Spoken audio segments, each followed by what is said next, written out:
The reason you're feeling a little burnt out is because you haven't built the team behind you. You haven't created the rewards for the team to pick up the lifting for you. You feel you have to do things. You have to be places. And so you feel trapped. And as soon as a human being feels trapped, they start thinking about burnout or work-life balance. Work-life balance is a fallacy. And sometimes we reach that roof. And whether it's the limiting belief because we don't see it or because we don't know how to, we just get ourselves stumped into the door again and again. So great to be with you guys. This is awesome. So let's get started. I mean, you've been doing this for over 30 years. And not everybody has this fire, this motivation to become an entrepreneur. So what was that fire for you? Well, it's interesting. You know, I think there's 31.5 million small businesses in this country, right? And those are businesses under 125 million. Most businesses are started by someone who's good at something and they don't want to work for somebody else, so they go start their own business.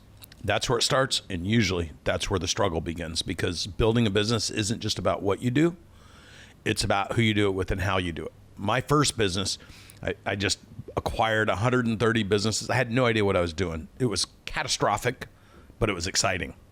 And I knew that's what I wanted. I wanted the excitement. And what I've learned in my career is that building a great business and doing great things is fun, it's interesting, it's financial rewarding, but really just like when you're jumping out of an airplane, to have that thrill of parachuting down and doing all the crazy stuff you do, I feel that way about business. And I moved from being a business owner, kind of a founder, to an entrepreneur. That's a technical move. And then I had to move to CEO because I had a public company. That's another technical move. Those are three different people, right? And I fell in love with it. And by the way, fun fact, he was one of the youngest people to ever ring the bell at the American Stock Exchange. So I gotta say that probably gives you the thrill of want to keep doing what you were doing. Oh my God, dude, it was a dream. It was a dream. It'd be like if you were a little kid looking up in the air, planes flying over, thinking one day I want to jump out. Which, I mean, you'd have to be crazy to think that, which I know you are. But to me, it's like, I used to watch movies or read books about being on Wall Street and 90-story building. I was in a little tiny town. The tallest building we had there was like 4 stories, right? Mm-hmm.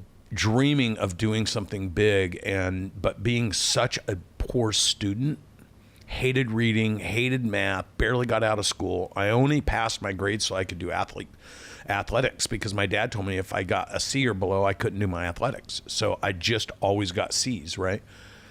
And I hated school.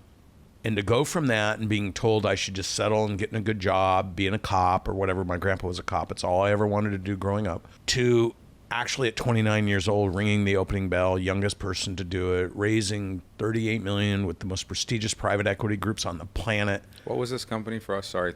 My first company what was the first company that you rang the bell on? It was called Sonus, S-O-N-U-S. Amazing. What did that company do? We were the first on the planet consolidator of hearing clinics. Oh, wow. Yeah, about 140 of them in 3 years. So you've done, as we mentioned, multiple exits, one of them $150 million, and now you're helping others to follow that footsteps. You're building that blueprint. But before we even get into those steps, I like what you talk about the mindset.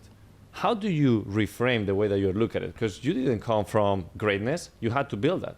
And there was one thing in there that clicked, and that was the way that you started thinking. So what is the one thing that you changed in your mind to say, I can do this? Oh, it was failure.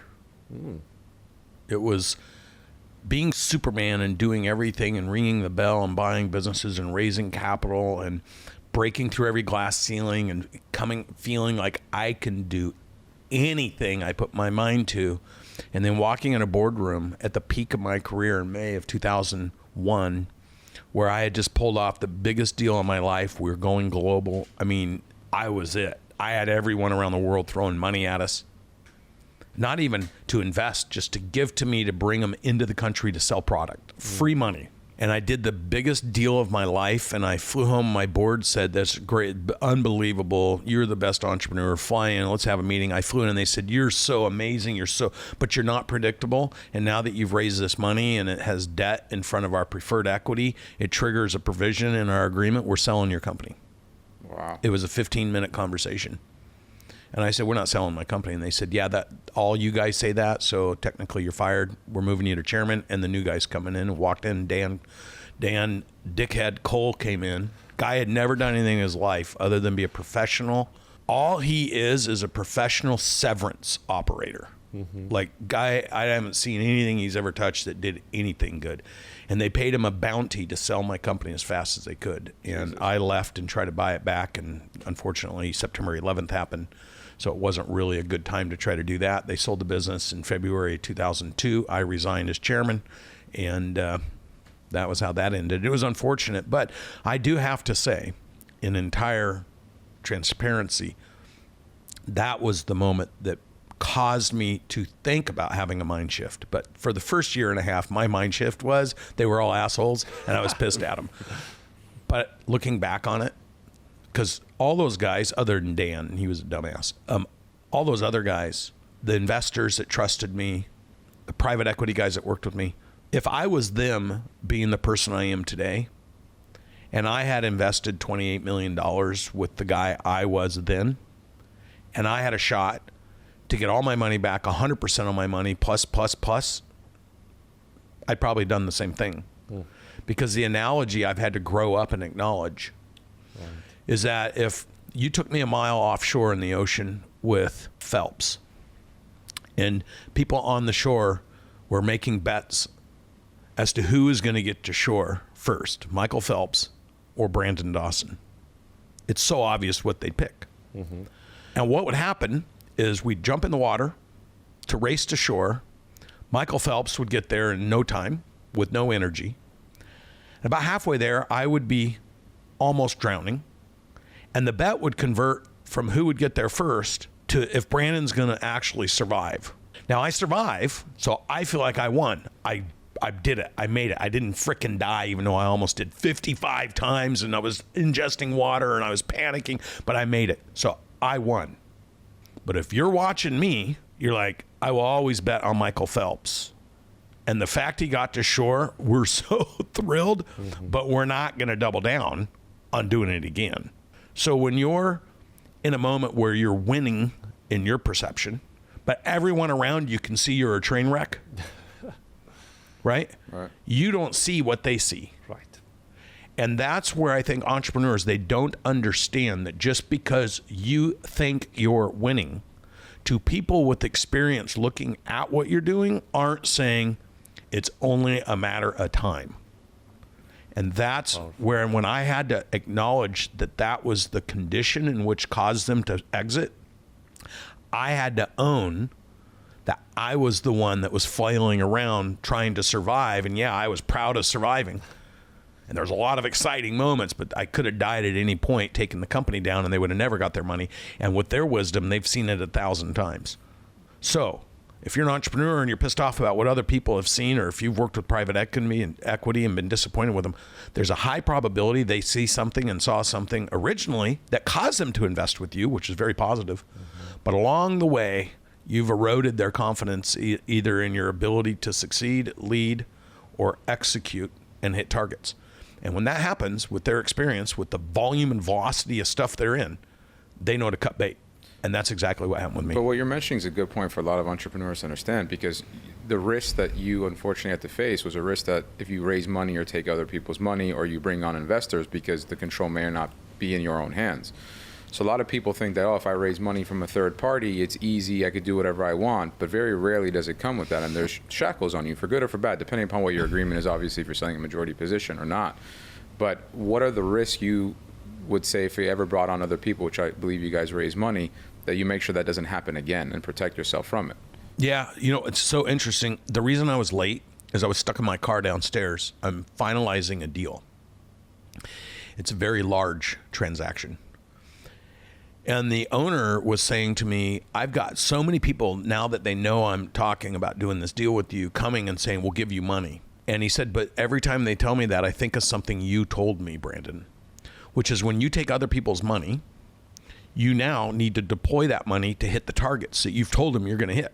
Right. And the reason you raise capital is to go invest it in people and assets and other things that are going to generate that revenue. But you're the same person that didn't know how to do it before you took the money. So now you're going to hire people hoping they know how to do it. And if they don't do it, Now your investors have a different level of control because your business didn't do what it was supposed to do in order to get the returns on that money. So when you raise money to go use to buy things and buy people and invest in other things, and it doesn't work out, you're entirely screwed, and that's on you. You should have known that, right? So you're not going to protect yourself from that because you didn't do what you were supposed to do with the money. The value was not created. Maybe you survived, maybe you got a little better, but the value that you promised was not created. And now somebody else is going to step in because you didn't do what you said you were going to do. And you have to start looking at it if you're going to take other people's money that way. Now contrast that to taking money from somebody who's saying, I'm going to invest in you, but I'm also going to come in and come alongside you and build the company with you. Now there's a shared responsibility. So you can take two different types of money.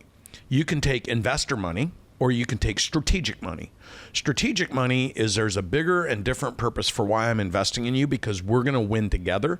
Investor money is I want a return on my money. The problem that entrepreneurs make is they don't understand that differentiation, so they take whatever money they can get, and now they're handicapped by accepting that money. And if it's, I took money from investors, now you need to do what you're supposed to do with those investors, which is give them the returns you promised.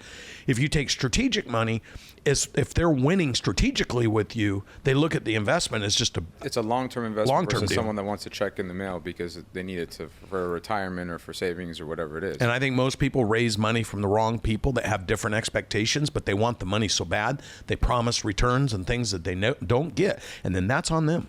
Perfect. So let's get into like the real estate side, which Yeah. we're both in, and that's something I know a lot more. And I know you have a lot of other businesses, but could probably be here for hours to talk about that. So on the real estate side, you guys were one of the first to do social raising. There's other like crowd funds that do it, but you guys do it in a much bigger, different way, which is very impressive. So how did that process come about where you said, hey, I'm not going to go to the big institutional REITs or the hedge funds and take money from them, but I'm going to take it from the average person or from, I'm sure you take it from a plethora of it, but what made that decision or that pivot? Well, what's interesting is the person who actually made those decisions and created that business is my business partner, Grant Cardone. And he was investing for himself based on the profits he was making in his sales and marketing business. Mm-hmm. And when and friends and family saw his success and were like, hey, can we invest with you? Can we invest with you? Can we invest with you? And he was like, yeah, sure, come on in. So he was letting his friends and family come in on a pro rata basis, but he was taking care of everything. Well, he had quite a bit of success. And in the process of having all that success early on, all of a sudden they changed the crowdfunding. They made it so that you could do crowdfunding. And Grant saw that. And so more and more people were coming to him. And instead of just friends and family, Grant's like, okay, well, anybody that wants to invest with me, if you want to, you can. And you just come into my deals. I run it. I get the debt. I'm in charge of it. I'll treat you the same way I treat myself, make it fair for everybody, and easy peasy. He was so successful at that and picking such remarkable properties that the customers he was working with in his businesses started saying, hey, we want to invest with you. And so he had this huge social presence that he had created from 2012 and 13, just became a monster socially. And so he just started saying, hey, I got another deal and I got another deal. And if anybody wants to participate with me, here's the link. I got another deal. And it literally happened entirely organically with him just inviting people to invest with him. Mm-hmm. And that has perpetuated. By the way, when I partnered with him, he was the number one human being that had raised over $250 million of crowdfunding in 2019, just 5 years ago. We just went over $1.35 billion, and based on the deals we have, we could be at $2 billion at the end of this year. He's the only person on the planet. And I know this because I came out of a different world. You know, Grant is a one-to-one with the community, the clients we have, the people that invest with him. Although it's happening through technology, right? Mm-hmm. Through social media. He hasn't taken institutional money for the thing that we talked about earlier in business. When you take other people's money, they have certain expectations and demands on you, and they want certain priorities over everybody else. And he just believes everyone should be treated fair. If it works, we're all going to win together. And trust me, I'll make it work. But you're not going to come in and expect preferences and liquidity provisions and cram down provisions and clawback provisions and all the stuff the institutions do because they promise it and they're trying to put their investors' money to work, and they want to be able to say, we're doing investments that guarantee this. So he has turned this crowdfunding into something that nobody else can understand. And all my institutional friends, the private equity, the hedge funds, the money management firms, the investment firms, and all these people, I'm actually very close to that community. They're all like, this dude is a beast. So first they made fun of it. They threw shade at it. They told everybody why it wouldn't work. And I know because we're flying to LA to meet with some of the top, I mean, I've been in trillions of dollars of influence in the last year, and I started bringing Grant into that world with me. We are literally flying to LA, and we will be with people that control trillions of dollars. And we've moved from, oh, there's that guy, that social media guy, to everyone wanting him to talk about how he has done what he's done in 15 months. Because no one has been able to do it, and he's not going to stop. And now we're going to do it for business. So we're launching our private equity group, because our philosophy is we're going to invest in people that we care about. We're going to invest in things we're interested in. We're going to invest in things that we know we can leverage and help people perform bigger, better, faster in real estate and in business. And we're going to do it in a friendly investment environment versus a cram down environment. And we're going to win and go create a $100 billion portfolio here in the next 10 years. That's our next round of growth. And is the focus on like the real estate side of things more of the income and cash flow perspective or more of the equity pops? Well, Grant is very disciplined. He will only invest in things that have predictability in income, cash flow. And we have the fundamental belief, and he is an expert picker at this, that he's going to invest in things that will have a significant equity pop over time because of the excellence in operations. You know, the value in real estate is the ability to have high occupancy, the ability to adjust your rates when your occupancy hits certain levels so that you can add more value, and the ability to create an environment where people want to live in your properties. They're what I call flight to quality properties. So he is so good at picking flight to quality properties. So when somebody has to leave their home, they're going to want to go to one of our properties because it has all the amenities and they're beautiful. And then some have parks and some have multiple acres. If you're young, you want to live in our property because they're cool, they're hip, we're on top of the details, and they're in great locations. And so by him picking flight to quality properties and then knowing, as the world's greatest marketing expert, how to recruit the right type of clientele into those properties, we can command a rent roll that's different than somebody who's not good at doing that. Right. And we can treat our clients in a way, or our renters in a way, where they'll want to stay in our properties even if they're moving. And he is very attentive to those kind of details, and that makes him an expert operator. And that is the difference between, I think, our portfolio and the average portfolio where people are deploying capital just to try to get returns so they can make money on you giving them money. Grant actually treats every one of our buildings like it's one of our businesses. And I think that's the differentiator. And do you guys invest with the other investors, or is it just purely them and then you guys have like a preferred return? No, for operating it or stuff like that. No, we get a point for doing the deals. We get a point for managing the deals, and then we just split with our investors. Right. The There's no pref. There's no priorities. It's just a straight pari passu. It's like pro rata. Right. And that is the difference between us. No one else can do that because Grant has built a highly trusting audience of people that are watching what's going on Wall Street. Watching what's, they've had investment accounts for 5 or 10 years that they put money in every year, and they look at their statement when they get around to it and they're like, wait a minute, I have less money in there than I had in there than I put in over 20 years. How could that be when the S&P and everything else is blown? Well, it's because I call it they're getting feed to death. Right. Somebody's feeding on all of those investments, crushing the returns, because they don't really care about the people putting the money in there. The vehicle was not created for the people. The vehicle was created by the financial institutions for the fees. Right. So people are getting feed to death, pretending and promising returns that you're not getting. Yeah, and a lot of people, it's crazy because if I've ever talked about raising money, I always tell people if I was ever to do it, it's going to have to take some type of return or a profit sharing. And they're like, why? It's like, because of the amount of work that goes into it. People just think it's easy. Like when you're saying, hey, we're going to do $1 billion in deals, someone needs to manage, operate, buy, due diligence, lawyers. It's a lot of work. And a lot of people don't. A lot of people don't understand or appreciate how much work real estate goes into. I call it the dinosaur industry of the world because of how tedious it is. Like, and we're talking about 10x health and how quickly you can scale that and blow a company up, which kudos to you guys, but real estate's a very different way. You can't scale that fast typically within a few months or 18 months. No, real estate's a very patient it's a long-term strategy. play. Yeah. Right. Which is, by the way, you mentioned something about the community, right? You build this 10x community. Everybody in there is there to win, to collaborate. And you guys are doing something that is different from other investments, which is you're also providing the educational, you're providing more value. And you as a mentor as well, I see you and Grant always adding value to people to understand what's on the game. And this is what creates that loyalty. Because this is what I see that is different from any other place, is the loyalty that you guys have created within the community. I went to the 10x Growth Con, and it was wild to see the energy there. Everybody was like in for the game, and it's just exciting to see the growth. And of course, you're going to find haters, those that doubt, and a lot of people claiming that, oh, this is a scam, and you are backing it up. So I think the thing is that, you know, it's easy to judge things, but I would always say to people, whatever you're going to hate on, show an alternative. Like, you know, you're a hater, but what have you done? exactly. So people who have done nothing and then hate on other people, I think it's fairly obvious they're haters because they're jealous. That's the sentence. It's 1,000%. You're never going to find a hater doing better than you.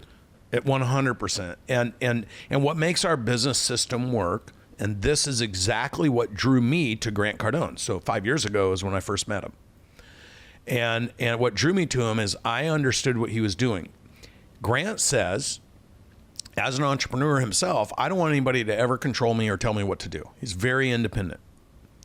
That is his superpower. So what he did is he created a business model that said, I'll educate you. You can pay me to educate you and do whatever you want. Or, next layer, you can pay me to educate you and become part of a group of people I'm working with, and you can all invest with each other. That's it. Right? You don't even have to invest with me. Or if you want to make it simple and you trust me, you can just invest with me. So you have 3 different ways that you could work with Grant, and he doesn't care which way you work with him. He just wants to have a relationship. So I saw him doing that at GrowthCon in 2019. And then I saw on the business side, and I own real estate and I get it. And I was like, oh my gosh, the stuff he's buying is amazing. And full transparency, outside of Grant, I'm the 2nd largest investor in Cardone Capital. So I just want to make sure I'm not a partner in it. I'm just like everyone else, I'm an investor. But on the business side, that was the piece I missed. I wasn't doing the education. I was doing the come in with my group and we'll do stuff together, or I will buy with you. Mm-hmm. I wasn't doing I'll just teach you how to build a business. I didn't even think to have that thought, which is $1 billion thought in itself. So when I saw what he was doing, I was like, that's the piece I'm missing. And then I saw another thing, which is Grant talking about sales. And he was known as the world's greatest sales trainer and real estate. And then he had every other presenter talked about all the other things relative to business. It wasn't his core business. Well, I'm an expert on all those things. I've been engineering businesses for 20, 30 years. I've spent millions and millions. I'm the only person that's done it. That's why I've been able to do what I do. And if you notice, if you follow me for 5 years, I'm the one guy nobody's attacking. When's the last time you saw someone say that what I'm teaching is bullshit? Never. Because if they do, I'm inviting them on the podcast and they can explain to me why it's bullshit. Mm-hmm. Because I have research over tens of thousands of industries that I started in 2009 to 2013 and then refreshed in 16 through 19 with IGS out of Boston. I used FTI, $1 billion consulting firm, the first time, IGS out of Boston the second time. I have all that research on my phone. So when somebody starts to say, well, how do you know about this? I'm like, that's a good question. You know, in 2009, the HVAC average EBITDA multiple for for a $50 million HVAC business was 3.8. In 2021, it was 12. Today, it's 6.5. So maybe I can't change a filter or wire a new air conditioning unit, but I'll tell you every detail about that space. And I have that on thousands of industries and verticals and the trends now over the last 12 years. So if you want to sit and have that conversation and tell me I'm full of shit, bring it on, baby. Mm-hmm. But you better bring to us what you've done. Mm-hmm. Not what you talk about, but what you've done. Bring your P&Ls. I have mine. Mm-hmm. And we'll go through the profit and loss statements. So when I went and saw what Grant was doing, I was like, oh my gosh, I could replicate in the business world what he's doing in the real estate world. And I approached him and partnered, and he's like, I've always wanted to do it. We launched that business 60 months ago. That business did $150 million in our 4th year of business. What does this business include exactly? Our Cardone Ventures. Got a Cardone business. Ventures. And what does that invest in? It's educating business owners getting them to pool together and work together, and then us investing in them. So it's the same process Grant uses. And now we're going to go raise capital and actually, with our partners, go buy competitors. Got it. So this is an example of this because during COVID, I was sick. I was not feeling well. And Grant's like, I'll have my guy come over. So Gary Brecka came over and gave me an IV, and we got to know each other, and we were playing backgammon and became friends. And Gary and I became fairly close, and Grant and Gary were close. And he was doing a couple $1 million in revenue. So in 2000, at the end of 2000, COVID, because he had been taking care of me. In fact, when I had to do the GrowthCon talk in 2021, I believe it was, I had a vertigo attack the day before, and they put me in the hospital. They medicated me. I couldn't. I was out of it. The next day, I'm like, I have to go speak, Right. because my team depended on me. And no one. Grant's like, you're not going anywhere, dude. They wheeled you out in an ambulance. My whole team, my kids was there. They watched me wheel me out. I was out. And so I called Brecka. I'm like, dude, you need to bust me out of this frickin' hospital. Yeah. Shoot me up with whatever. And whatever it takes. Gary says, dude, I got you, man. I'm not bullshitting you. I'm in my bed at the hospital in downtown Miami. They say you have a visitor. Gary comes in. He brings a bag with him. And he's like, here's some clothes. Here's some shit. Get this stuff on. He's pulling all his shit off me. The alarm's going on. And they come in and go, what are you doing? He goes, I'm taking him out of here. And they go, you can't take him out of here. And I said, I'm going with him. And he literally, they said, you need a wheelchair. You can't. And they throw me in a wheelchair. Gary wheels me down, throws me in his car, drives me back to the hotel. They hook me up with all the IVs, and they're just taking care of me. I walk out, do my presentation. I go back to my room. I don't even remember doing the presentation at all. Wow. So I started coaching him on his business in January 2001. He was doing, or 21, he was doing about 200 grand, 220 grand a month. Then we started negotiating doing a deal. And in March, when we had GrowthCon, that was the first time we had 10X Health before we actually had 10X Health. Mm-hmm. Even though they had presented vitamins 2 years earlier, but they couldn't execute on delivering them. So they killed the idea off, and then I revived it. It took us a while to get the deal done, but in September we closed on his and Sage's business. And what I did is I paid him $1 million, and I gave him 20% of a new company I created, which is called 10X Health. And then 12 months later, I bought a different business that had a direct-to-consumer with a tech stack, and I put that together with what Gary had done, and then went out and built all the vitamins and the stuff they couldn't do when they tried to do it before, because it's difficult. It's really super hard. It's easy to conceptualize, but when you need products and systems and protocols and people and technology, it becomes very difficult. And that's what I'm interested in most, because people, I always say this, a lot of people have great ideas, but they can't execute. And I'd rather take an executor than someone with a great idea. So between the staff, which to me, the biggest problem when I scaled my company was getting the right teams in place to execute my vision. How you guys are obviously very good at that. What's the key to success for that? Well, I mean, because you have to know it's a system, right? People can't just go to work for you if they don't know what they're going to do. Right. So in 10X Health case, I just had to put the layers in place. And that's what I've architected, is how to start, build, scale, and eventually exit a business at high valued. If you know what those components are, then it's a matter of execution inside of it. But we took a business that was doing a couple million in revenue and another one that was doing 6 million in revenue, put them together, and then the following year we did 25 million, then we did 75 million, and this year we'll do 150 million. The reason we're doing so well is because of two things. Well, three things. Three very specific things. One, Grant's community. That 10X community, if Grant's doing it, they're going to do it. This is why he built his real estate business. This is why we've built such a huge business. And this is why 10X Health business, because Grant's got a community that's so loyal. That's the first thing. The second thing is because I know how to operationalize businesses. I know how to put leadership in a team. I know how to get things produced. I know how to go offshore. I know how to put supply chain logistics together, all the things that have to happen behind the scenes. And you never see me talking about 10X Health because I don't need to be that. Grant was the face of it. I was behind the scenes, and Gary was the new guy with the ideas. What it allowed Gary to do is pull himself out of doing all the doing, because Gary was he was 4 hours late to every meeting because he was always doing, right? Dragging people around. And it allowed him to get out of that and start focusing on high priority relationships, and then elevate from that to being able to launch the podcast. And then from that, and Grant introduced him to Dana White. Grant used his relationships to introduce, because of what Gary was doing for me and Grant. He's like, you got to talk to our guy, just like he did with me. He got Gary connected with me, and then he got Gary connected with Dana White, and you saw what happened with Dana White. And then that just opened the Pandora's box. So what makes 10X Health work so well is Grant has this massive loyal community. They've invested billions of dollars with them, and they want to do what Grant's doing. Mm-hmm. And then I sit behind the scenes and I just keep making everything work and building teams. So I always tell business owners, by 15 million, you need 3 people building the business. It can't be one. And that's the most fatal mistake. And at 125 million, you need 12 people. Oh, yeah. Look, it's so interesting because there's always a fine line between being an arrogant or being confident, and that's your ego.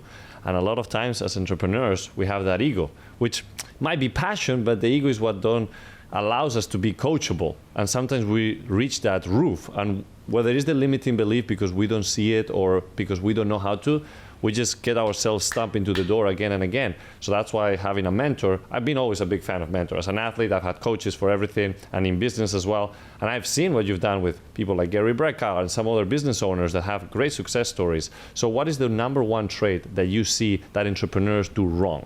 Well, and you know Gary as well as I do, there's been friction in the relationship. Mm-hmm. How can you take 3 drivers, Grant, Gary, and me, and not have friction? Mm-hmm. That was going to be the question I asked, because partners are not the easiest thing. No, but and that's my expertise, is getting partners to realize the reason the friction's there. Mm-hmm. The friction's actually a good thing. Mm-hmm. It means you're bumping up against some resistance, and if you can take the and when you're all high drivers and you're all very successful in your own right, it can become personal. But that's where you need to remove that and realize, guys, this is just a byproduct of rapid scaling, and most people, when they get in that situation, they fuck up their business by fighting. So what you got to do is you just got to keep people focused. What is the bigger picture? Where are we going? What's the best version of yourself? Don't worry about what this person's doing. We're not going to worry about what you're doing. Become the best version of who you are, but forget what the economics are that drive the business. I'm a behind the scenes guy. I just want to I want to be king makers. I don't need to be the king. And so that's for me, a very rare trait, by the way. It is. A lot of people can do that. But I've had 4 businesses. I've never had my name on a company. So for me, I want to help people be the best version. I know Grant Cardone already says the number one regret I have is I didn't know Brandon sooner. And for me, I have the same regret. I wish I knew Grant 10, 20 years ago. So when you have these high, strong personalities and conflict starts to happen, and it happens at certain points of the break points, you got to recognize that as, hey, guys, guess what? We arrived. We're actually doing something. Yeah. Right. People fight when there's no money, and they fight when there's too much money. The art and scaling a business and keeping everybody aligned is making sure everybody's making enough money and then setting the business up so when they make too much money, they've already won. Right. And calibrating the business to do that. And that's my expertise. And I'm a behind the scenes guy just making it happen. So you asked about people. For a successful engagement with people, it's a 5-step process. It's not, I need to hire a good person, or I want to get lucky, or I need to pick off somebody. It's, you have to be able to find people. So you got to know exactly what you're looking for. Then when you find them, you got to be able to attract them, because if there's nothing attractive about you for them, why would they choose to go work with you? Mm-hmm. And once you attract them, you have to be able to align them, because if they don't know how to drive the highest value into the business, give up the silly stuff they like to do, but actually focus on the things that maybe is the harder things, but it's their skill set and they're great at it. And when the business wins, they need to win. And when they win, the business needs to win. Then you got to develop, because no one can grow and scale the business if they're not individually, personally growing and scaling. Because when you enter different breakpoints and cycles in the business, you have to become a different person to lead that next round of growth, because you got different people you're dealing with. You got different things you're dealing with operationally as well. And then 5th, you got to be able to retain your people. So you have to know in advance, if I have great people, how do I keep them for life? Which means you need retainage programs. You need STIs and LTIs, short-term incentives, long-term incentives, golden handcuffs, whatever you want to call them. But you need to have that planned out as your business is growing and scaling, so that people see that you have a plan for it. They understand how to qualify for it. The competencies, the attributes, the contributions, they know what that looks like while they're doing it. And the development protocols to increase their capacity to do more, be more, have more, they see it. They understand it. It's part of the cycle. If you're not showing people that, they bump up against, John Maxwell talks about law of the lid, a cap. So as soon as people think I'm as good as you and they don't have vision into the future, they leave. And what happens is you're saddled with a bunch of mediocre people who are comfortable being there, and all your high profile people, just like you, left where you were at to go do something different because you couldn't get what you wanted where you were at. Let's talk about that for a second. So last year, my company did about $250 million in sales and acquisitions and everything. And the one thing I realized when I was scaling was employee retention and not pushing too far. Because sometimes as an entrepreneur, you're going to stress yourself out to the brink no matter what, mornings, nights, days, doesn't matter.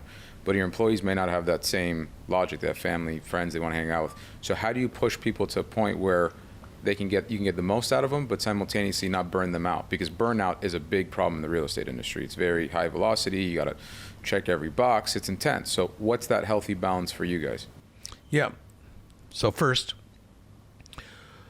learning to listen to people. So for example, you said, how do you push? Well, we don't push. We pull. There's a difference. When you push people, you're going to burn them out. When people feel they're pushing, they're going to burn themselves out. You're high performers that push. We're all high performers. We push ourselves all day. Are we burned out? Are you burned out? No. Yeah. Okay. You're just, that's an indicator. It's an indicator you're doing something wrong. All right. In his case, he's not burned out because he freaking loves everything he does. Right. When you can move back into loving everything you do, you won't be burned out. So you shouldn't be pushing people. You should be creating an opportunity to pull them up to the next level of success. But when you're scaling your business, I mean, I'm sure there's a point where for your first couple of businesses, you were burning yourself out because you want to make sure your baby didn't fail. Well, the first business, that's true. The second business, I had zero burnout. It was the easiest thing I'd ever done in my life. I never had money problems because I chose not to do that the second time around. Got it. This business, I've never burned myself out. I work harder than anybody else because I'm the example in the business, but I don't do anything I don't love to do. So it's not burnout. And I've created a life where I can take my family, I can do whatever I want, wherever I want, whoever I want. I get to hang out with, I get to hang out with friends, but I'm shooting a podcast. This is business. It's promotion. It's education. I do everything I want to do. So how could I be burned out? I love the all the different flavors of everything I get to do. The reason you're feeling a little burnt out is because you haven't built the team behind you. You haven't created the rewards for the team to pick up the lifting for you. You feel you have to do things. You have to be places. And so you feel trapped. And as soon as a human being feels trapped, they start thinking about burnout or work-life balance. Work-life balance is a fallacy. Work-life balance is a conversation for people who have never learned to control their life. So they need somebody to blame. So what you're missing right now, if you're feeling burnt out, is where are you moving to? Because if you're 250 million last year and you said my target is 2.5 billion, then you're like, how could I possibly be burned out? If I can't handle what I got going on right now, there's no way I'm going to handle it there. And I doubt you're the kind of guy that's going to accept that you're not capable of being 2.5 billion a year. So now instead of burned out or feeling let down, you have to go, what am I not doing right to make this easier? Right. It's an indicator that something is out of alignment. And just finding what that is, then you'll blow up. I mean, my business strategy personally is a little bit different than most when it comes to real estate. We're buying and selling deals within 24 months. So we're that constant buy, flip, equity pop, not so much cash flow. So you always have to be on the ball with where interest rates are, development, good at your construction. It's intense. Yeah. It's very intense. But that's the problem with the industry that I'm in. It's equity pop versus cash flow. And then, say for example, you guys bought a multifamily deal and you have a 10-year fixed rate at 3%. You don't care about what's going on with interest rates. But when I'm constantly buying and selling deals, you lock in at a deal that's a floating deal, and all of a sudden you're staring at 9 or 10 instead of 2.2. It's a big difference. Yeah, like 2 years ago, my rates were in the low 3s, mid 3s, and now I'm in the mid 7s. Yep. And that's why when people say, well, real estate, I'm the best at real estate. It's like, look, no matter how good you are at real estate, you don't control the Fed. You don't control rates. You can't control. Yeah, but see, just that language. You're justifying where you're at. How about this? We're buying our deals in cash right now, so we can get the interest rate. Right, for sure. But that also affects leverage returns for people. Yeah, sure. So that's but you can build whatever you want. There's no rules about it. Right, that's true. So if you'd have reserved enough money, if you'd have reserved enough money and done something a little different and created something that complemented your current business, then you can offset those interest rates that have gone up with some other income sources that bridge the gap, because you and I both know this is the greatest buying time in the world. Oh, I agree with that. But the problem is what happens on the exit when cap rates change. Yeah. That's the issue. Yeah. Because if cap rates go 200 basis points, that's a 40% loss in value, and you can't control that. That's not in your, Yeah, and there's only so much you can push rents and do this, that, the other. So it's just a very different. So what I would ask you to do is go back over the last 20 years and look at the strategy you chose and ask yourself why you didn't hedge it with another strategy that complemented it. I never raised money. Didn't have that. And that was one of the things that But Grant that's and the I, when point, we yeah. first talked, it's a very different. It is Very entirely different. different, but Right. wouldn't you like to have a little hedge going on in your life right now? I got to get in another business. So, but it could be any business. No, but you it's could have smart. $1 billion operating company that No, pays it's you definitely $300 million smart. a year, and you're like, I don't care. I'll just feed it myself and bridge it. I'm not even worried. I'm not stressed about it. No, that's definitely something that I've been looking into more, because a lot of people that are scaling real estate have something else to supplement loss of cash flow, this, that, the other. So I 100% agree with that. And if you had that right now, you'd be like, I was smart for putting that together, and you'd feel really good about yourself. But when you're under this kind of pressure, what I'm trying to say to you, it's not that you're doing things wrong, and I'm not criticizing. I'm just saying when you have those thoughts, like what I learned to do is take those thoughts and start writing down, okay, if I could have redone the last 10 years, what would I have done a little differently so I don't feel the way I feel right now? Because here's the thing, you're a high performer. You're always going to have those thoughts because you always know you should and could do more. Mm-hmm. So when you're at a moment where you're like, you got to be like, what could I have done 10 years ago that would have put me in a position today where this is not even an issue? And then you go, over the next 10 years, what am I going to build? So that, because these cycles always happen. If you go back and do the research on these verticals I've done, there's 3 cycles in every vertical that's happened in the last 25 Exactly. years. Right. And this is the greatest buying opportunity. Like and you can said. time it now. Yeah. Right. You people are like, oh, you can't predict. Bullshit, you can't predict. All you have to do is actually look at what's happening with multiples. In business, That's it. private equity multiples are going to start climbing as soon as interest rates start dropping, and you just go back to what they were doing 2 years ago before, and they're going to go right back to that behavior. So you even know what industries, what's hot. There'll be a few new ones that come out. But the thing is that if you're actually paying attention and you're doing the research and you're focused on the ultimate result, everything in the middle is just an opportunity to get better. And if you're not viewing it that way, then when you're compressed with something, that's where you get burnout. And the truth is your team lives in that world every day, which is why they always feel burned out, Right. because they don't have a bigger picture for themselves. So the art of keeping people is saying, look, you're going to come in today, you're making 50 grand. I'm going to create an opportunity in 10 years. You could be a partner. You could be making 500 grand. And 90% of that income is not going to come from you busting your ass. It's going to come from the people that I help you develop to do what you're doing. And I'm going to train you. You're going to train them, and we're going to win together. Is that fair? Mm-hmm. And then at the end of 10 years, I'll open in another place in the country, and then you'll be a partner. And then you'll go, if you continue to do what you've learned here, and you're the right person with the right attributes, right characteristics, culturally aligned, you're good with people, develop your communication skills, I'll put the money up, and you'll be a 40, 50% partner based on performance. And then that's how you're going to get rich. So we have a 20-year plan for you to become unbelievably wealthy doing exactly what I'm doing today. Does that feel good to you? Yes. Great. Let's do it. But devoid of that picture, people it's huge. tend to get like Right. distracted and lost. I really like that in the sense that a lot of people have that limiting belief. So being able to open your mind and understand that there is a bigger vision where you can actually build that lifestyle vehicle that allows you to do everything you want. It's about building a business that fuels your passion. And a lot of people get a lot of the knowledge, but knowledge is power if you put it into action, right? And you guys have the steps on how to make that happen. And sometimes we struggle with that, even myself, right? Like I might not be burned out, but I know that I can do better.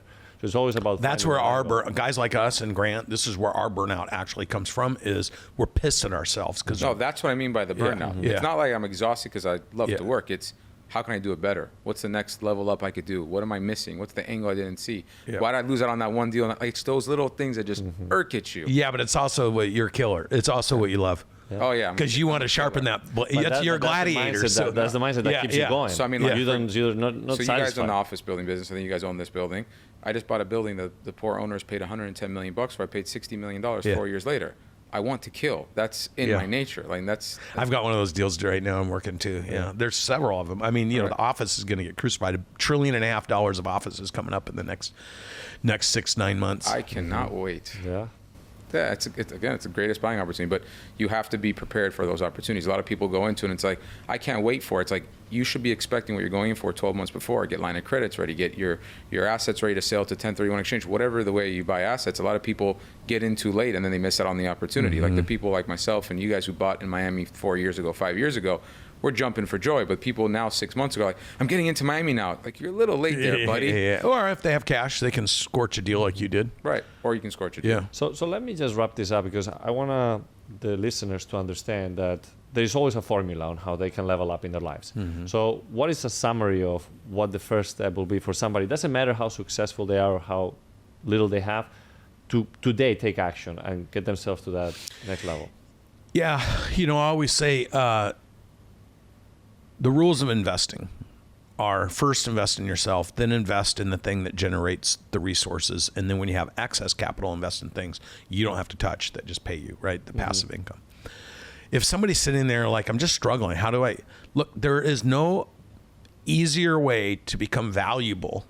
I'm talking about being able to earn $500,000, $1 million a year. People are like, oh, it's just so tough. It's not actually tough. If you mastered Cardone U at $100 a month, and you actually mastered every module in Cardone U, within 2 years, you'd be making $250,000 to $500,000 a month. There's no way you couldn't, because you will have developed your communication skill set that no matter what you're doing, you'll have more influence that will convert more dollars. Because here's the other thing I know there's guys like us always looking for somebody who has the ability to communicate in a way that can influence people to make a decision that's in their best interest, but also generates revenue for us. Like anybody that came to us that had that skill, we would all fight to hire them. That's the easiest way, is because there's 31 million business owners and they don't know how to grow their business. So anybody, if you're a technician, developing your communication skills, so whatever you're selling, you're better at communicating it, so you get higher conversion rates. If you're sitting at a front desk greeting people that come in the door, yes, that's today, but making outbound calls to improve performance of appointment setting and conversion afterwards. Some doctor somewhere is going to be like, oh my God, you're the best I've ever worked with. And they're going to become dependent on you. You're going to leverage into those relationships, develop your personal skill set. So the ability to communicate and influence people to make a decision is the highest value across any other ability in this world. And every human being has the ability to develop. I got a kid, Aaron, who came up from Mexico. The cartel killed his mom 4 years ago. Wow. Came up, used Google Translate and Cardone U. A buddy that was he was cleaning the car dealership said, hey, get on this Cardone U. Google Translate and Cardone U to learn to speak English. He made $600,000 last year. He'll make $750,000 this year. He's got almost $700,000 in Cardone capital now. Wow. Bravo. And Fox 10 came out to my office, shot a news story on him. Fox 10 National picked it up and showed it. Wow. The story's unbelievable, but I got 10 of those kids. That's incredible. So any human that learns to communicate with influence to persuade people to make a good decision because what they're selling is legal, moral, ethical, and compliant can unbelievably succeed. Now, as you do that, you just have to teach others to do what you did, and you're on your road to success. There's more business owners that have great products and services, can't sell them, that need somebody that can go to the marketplace and represent them. And I would start there if I'm like, I don't know what to do. Now, if I'm a business owner and I'm struggling, it's because you don't know what to do. So you need to get into the programs and understand that and learn and be taught by people who are committed, because it's all mindset. Yeah, I love it. The choice to scale personally, professionally, financially, that's a choice. All other choices are not doing it. And I think we can agree there's a lot of times where CEOs are great visionaries but not great business operators. And I think, or not. There's three. So anybody can be a business owner. Anybody can become a founder. But by the time you're an entrepreneur, you have to understand that strategy is the purpose for everything you do. Right. By the time you become a true CEO, you have to understand that your responsibility is driving people, systems, and performance to hit targets to create value. Right. People call themselves CEOs, but they're founders. Right. Or they're entrepreneurs. A real CEO understands their governing responsibility for the organization, and that only exists to improve and hit targets and bring everybody along to make that happen. That's what a CEO is. So people use terminology totally incorrect. You start as a founder, business owner. At 25 million to 50 million, you mature to an entrepreneur because you're like, we just need a freaking strategy. You start thinking like an entrepreneur and you realize you can't do everything. By the time you're 75 to 125 million, you have to evolve to a CEO because you've got 10 elements. You've got strategy, marketing, sales, people, finance, operations, leadership, data, technology, and investment thesis, and all that has to work together with a team of people commanding it for the organization, or it won't get to 125 million. So you have to, at 75 million, you have to like, shit, we need systems. Like everything changes. A lot of entrepreneurs or founders can't make that bridge. So that's why they bring that skill set in. Right. So I would say if somebody's running around with a $30 million business with a CEO title, they don't know what a CEO is, which indicates to me they don't actually understand how to build a business. See how fast that because statistically, everyone that gave themselves fancy titles went out of business because they were surrounded by people that didn't know what they're doing. All right. Wow, that's powerful. Makes sense. Very food for thought right there.